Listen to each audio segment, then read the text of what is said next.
अमावस्या म्हणजे अंधार, पण हा अंधार बाहेरचा नसतो, ते आतल्या जगात उतरलेला असतो. जेव्हा चंद्र दिसत नाही तेव्हा मनात लपलेली सत्य, दबलेली वेदना आणि दुर्लक्षित केलेले संकेत वर येऊ लागतात. वृषभ राशीसाठी येणारी ही अमावस्या केवळ एक धार्मिक किंवा पंचांगातील तिथी नाही, तर आयुष्याला हादरवणारा एक निर्णायक टप्पा आहे. वृषभ राशीसाठी स्थैर्य, सुरक्षितता आणि शांततेवर विश्वास ठेवणारी रास आहे. आयुष्यात एकदा स्थिर पाया मिळाला की तो कायम टिकेल असा विश्वास या राशीचे लोक मनात खोलवर रुजलेला असतो. पण या ग्रहांची चाल सांगते की अमावस्येपर्यंत हा पाया डळमळीत होण्याची शक्यता आहे. ज्या गोष्टी तुम्हाला कायमस्वरूपी वाटत होत्या त्या आता तात्पुरत्या असल्या तर सध्या या काळात उघड होईल. हा काळ अचानक बदलांचा, अनपेक्षित धक्क्यांचा आणि अंतर्मनाची कसोटी पाहणारा आहे. जवळच्या लोकांचे खरे शहारे व आर्थिक सुरक्षिततेची खरी स्थिती आणि मनाच्या स्वतःच्या मानसिक क्षमतेवर खरी ताकद या सगळ्यांची परीक्षा अमावस्येपर्यंत होणार आहे. या राशीच्या लोकांना आता सगळं संपलं असं वाटू शकतं, पण प्रत्यक्षात हा शेवट नसून एक वेगळ्या अध्यायाची सुरुवात आहे. या लेखात सांगितलेल्या 3 धक्कादायक घटना वाचताना भीती वाटणं साहजिकच आहे. मात्र हे लक्षात घ्या की ज्योतिषशास्त्र भविष्य घडवण्यासाठी नसून भविष्याची तयारी करण्यासाठी आहे. जे आधीच कळतं त्यांचा आघात कमी होतो. म्हणूनच प्रस्तावना केवळ चेतावणी नाही, तर स्वतःला सावरून घेण्याची एक संधी आहे. नंबर 1 आहे जवळच्या व्यक्तींकडून धक्कादायक सत्य उघड होऊन विश्वासाचा पूर्णपणे भंग करणारी घटना. अमावस्येपर्यंत या राशीच्या आयुष्यात जे सर्वात मोठा मानसिक धक्का बसू शकतो तो म्हणजे विश्वासाला तडा जाणे. या राशीच्या स्वभावात प्रामाणिक, स्थिर आणि नात्यांमध्ये खोलवर गुंतवणारी रास आहे. त्यामुळे एकदा कोणावर विश्वास ठेवला की तो शेवटपर्यंत टिकवण्याची प्रवृत्ती त्यांच्यामध्ये असते. मात्र याच विश्वासाचा गैरफायदा घेतला गेला असल्याचं त्यांना सत्य या काळात उघड होण्याची तीव्र शक्यता आहे. ही व्यक्ती कुटुंबातील सदस्य, जोडीदार, अतिशय जवळचा मित्र, सहकारी किंवा व्यावसायिक भागीदार असू शकतो. आत्तापर्यंत जे काही सांगितले गेले, दाखवले गेले व अर्धे सत्य किंवा पूर्णपणे खोटं होतं ते अचानक लक्षात येईल. गुप्त संभाषण, लपवलेले आर्थिक व्यवहार, पाठीमागे केलेली बदनामी किंवा भावनिक फसवणूक यापैकी काहीतरी समोर येऊ शकतं. या घटनेचा सर्वात मोठा परिणाम म्हणजे मानसिक धक्का. आपण इतके दिवस काही या राशीच्या अंधारात होतो की मन पोखरलंच राहिलं. काही राशींच्या लोकांना या सत्यामुळे तीव्र राग, दुःख व अपराधीपणाची भावना येईल. काही जण पूर्णपणे गप्प होतील, तर काही जण थेट नातेसंबंध तोडण्याचा निर्णय घेतील. ही घटना आयुष्याला कालाटणी देणारी ठरेल, कारण यानंतर या राशीची व्यक्ती कोणावरही सहज विश्वास ठेवणार नाही. जरी हा अनुभव वेदनादायक असला तरी दीर्घकाळासाठी मानसिक, भावनिक संरक्षण करणारा ठरेल. नंबर 2 आहे आर्थिक किंवा व्यवसायात क्षेत्रात अचानक उलथापालथ. नंबर 2 आहे आर्थिक किंवा व्यावसायिक क्षेत्रात अचानक उलथापालथ, स्थिरतेला हादरणारा देणारा हा काळ आहे. या राशीसाठी आर्थिक सुरक्षितता अत्यंत महत्त्वाची असते. पैसा, मालमत्ता, स्थैर्य आणि भविष्याची खात्री या घोषणा या राशीचे संपूर्ण आयुष्यभर मात्र अमावस्येपर्यंत गृहस्थिती अशी संकेत देत आहे.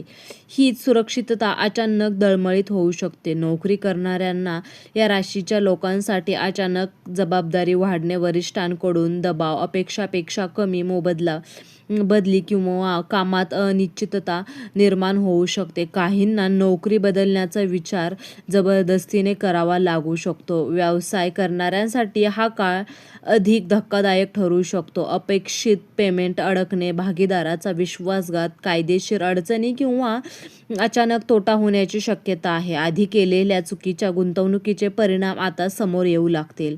या आर्थिक उलथापालथीमुळे आपण सगळं नियंत्रणात ठेवलं होतं हे तुटल. भविष्याबाबत भीती, असुरक्षितता किंवा संभ्रम निर्माण होईल. काही या राशीच्या लोकांना घर खर्च, कर्ज किंवा जबाबदाऱ्यांबाबत कठोर निर्णय घ्यावे लागू शकतात. मात्र या धक्क्यामध्ये एक महत्त्वाचा संकेत घडलेला आहे. हा काळ चुकीच्या आर्थिक सवयी व अतिविश्वास, निष्काळजी आणि निर्णयापासून मुक्त होण्यास आला आहे.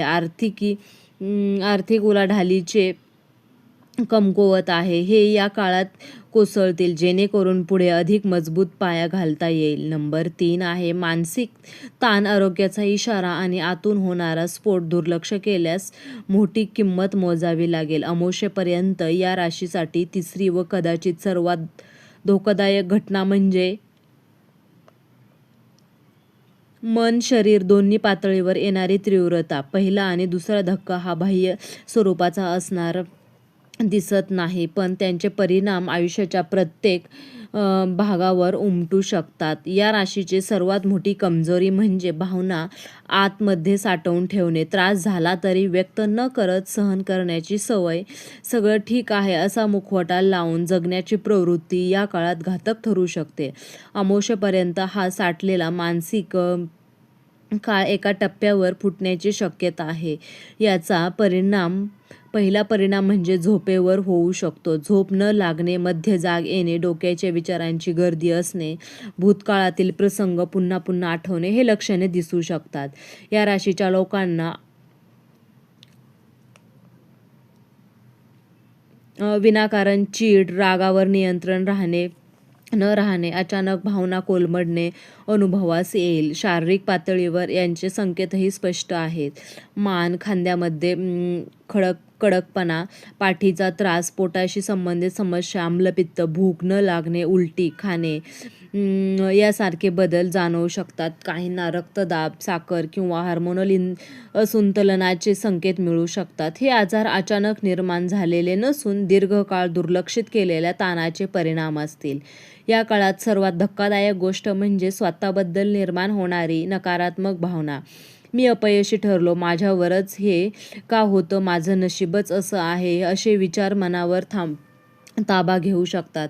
जर वेळेवर स्वतःला थांबवले नाही तर मानसिक अंधार हा खोल जात राहील. कारण या धक्क्यामागे एक कठोर व महत्त्वाचा संदेश आहे. हा काळ तुम्हाला जबरदस्तीने थांबवण्यासाठी आला आहे. सतत धावणे, जबाबदारीचं ओझं उचलणं आणि स्वतःकडे दुर्लक्ष करणं आता चालणार नाही. हे ग्रह स्पष्टपणे सांगत आहे की हा इशारा ऐकला तर शरीर आणि मन स्वतःकडे लक्ष दिलं, विश्रांती घेतली, योग्य लोकांशी संवाद साधला आणि गरज असल्यास मदत स्वीकारली तर हा धक्का टाळता येऊ शकतो. याची तीव्रता नक्कीच कमी होऊ शकते.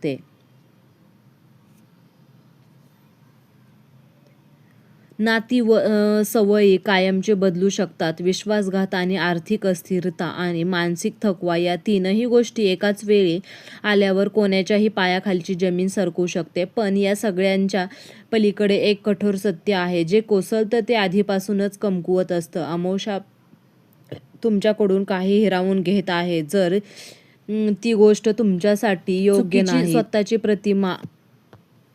स्वतःची प्रतिमा सगळ्यांपासून मुक्त होण्याची ही प्रक्रिया आहे. या काळात तुम्हाला अधिक कठोर, अधिक जागृत आणि अधिक प्रामाणिक बनवेल. स्वतःशी खोटं न बोलण्याची, मर्यादा ओळखण्याची आणि गरज पडल्यास मदत स्वीकारण्याची शिकवण या धक्क्यांमधून मिळेल. अमावस्यानंतरची परिस्थिती लगेचच सुधारणार असं नाही, पण दिशा नक्कीच बदलेल. अंधारानंतरचा प्रकाशाचं खरं मूल्य कळतं. जर या राशीने या काळात घाबरून न जाता संयम ठेवला तर हे धक्के आयुष्य उद्ध्वस्त न करणारे ठरू शकतात, आयुष्य घडवणारे ठरतील. पण कारण जेव्हा पायाखालची जमीन सरकते तेव्हा जो माणूस स्वतःच्या पायावर उभा राहतो तोच माणूस आयुष्यामध्ये काही पण करू शकतो. तर मित्रांनो, तुम्हाला हा व्हिडिओ कसा वाटला? व्हिडिओ